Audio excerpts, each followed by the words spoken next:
Howdy folks, welcome to Bullish on Farming. Today's June 1st and it is hot. That's not what the cattle are screaming about. Or maybe it is. I just call them over and they usually get excited for their move. Today's a bit of a jog through this fence. Dog right, dog right. We're gonna do our best here. Ideally, I just have a gate cut in that corner and move them along right through nice and easy. But I didn't do that. I just fenced up this field as pasture this year. It was underseeded as hay, and in fall last year we thought, let's convert it into a pasture we can. I've done that with Kiwi Tech posts, which I've talked about in previous videos, and 12.5 gauge tensile wire as per usual. T-posts, bracing it to trees in the corners, nothing special. Making sure that I get all the mums up here. I don't care if the calves hang back, they could slip under the wire that's dividing the fields. Looks like I got most of the company. Don't mind some of them heading over that way, because when we head through the gate, it's more of a straight shot if they're angling up like that. For those of you who run cattle, you know that cows don't like making sharp turns. So we try and make it as easy as we can on them. And if I really was following that advice, I would have just simply cut a gate right there. But we'll have it there for second lap. All right, girls, you've been nice and patient. Yep. And we're gonna get things moving. Come on, girls. Got a wire up. You can see that it's shorting on this post. Got a nice little zappy. Well, that can just stay where it is. Quad there just to disincentivize making a left. And I got a wire that is on an angle into the next gate, so it's not so much a hard right turn. And because these cows are well trained to wire, I'm not worried about them running through it. Plus there's some grass in the lane if they want to stop for a bite. And here comes the whole group. Have the water ready for them in the next paddock. When it's this hot, I want to have the water ready for the cattle. Sometimes they spend so much time in the shade on a hot day like this that after a move, they're thirsty. Even if it's not that long of a move, you got to remember these are big animals and they're Black Angus. If they want to drink when they land in the next paddock, I want to have it ready for them. Otherwise, you have shenanigans at the water trough and you got to stick around and make sure everyone's behaving and probably shut off access to the water trough until it's full if you're using a poly tub. And it looks like most of the calves came with the group. I'm gonna take a quick peek behind. Let's go, little one, come on. I don't want to stop this one off and then have him send him the other way. Keep going. But we can take a quick peek at what we just left. I'm gonna see if I can sneak. This is a little bit dicey. That's okay. If he goes up that way, like I said before, they could jog right under the wire when they see their mums there. And these two calves, I think I'm just gonna leave behind because if I try chasing them in, I might cause some more grief. What I will do is shut off this gate. Just got our rope gate here.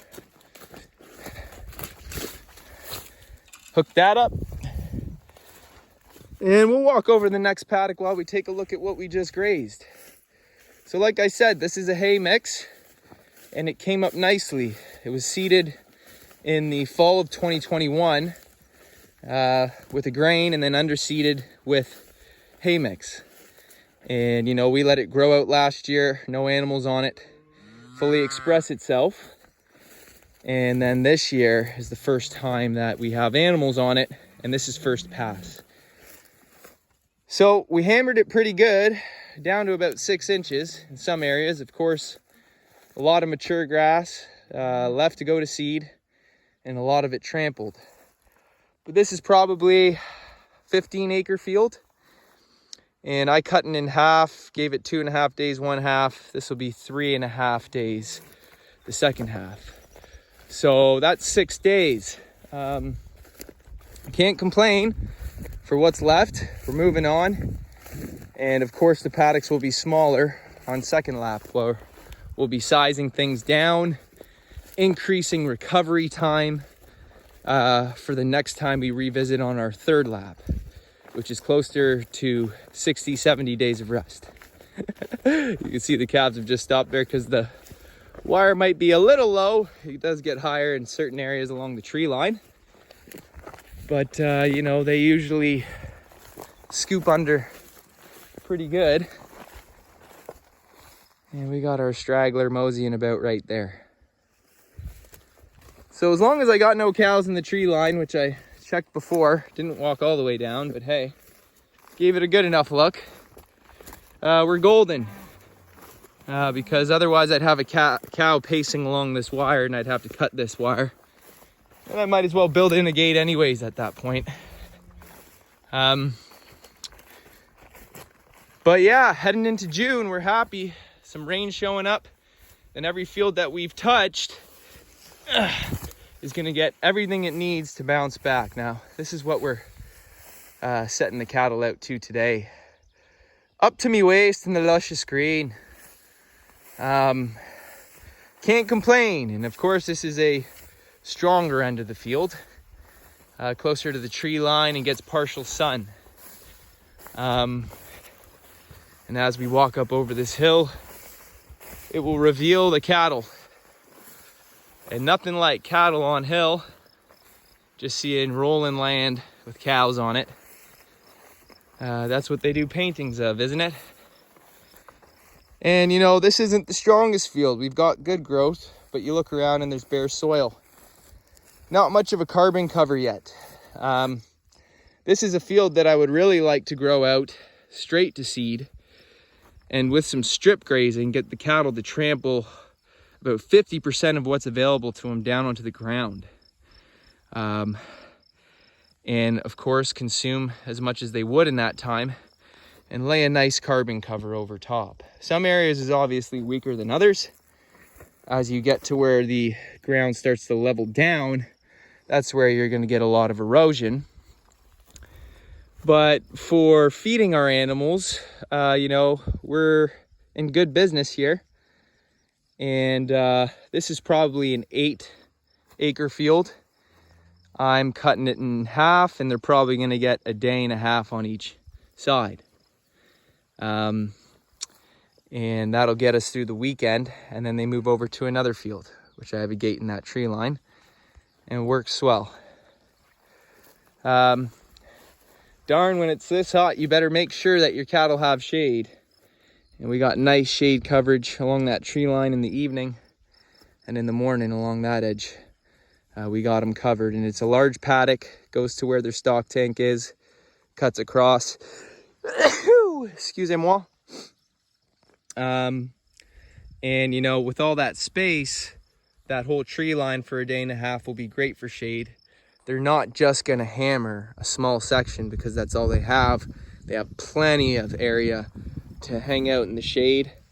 And so, you know, it's just good when it's this hot. It's good to know that your animals have access to shade. They have space. Oh, and there's a turkey.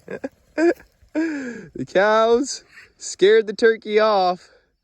Oh man, life attracts life, baby. That's what I tell you. We're building the microbial activity in our soil, which attracts, you know, living organisms higher on the food chain, and it just keeps going up.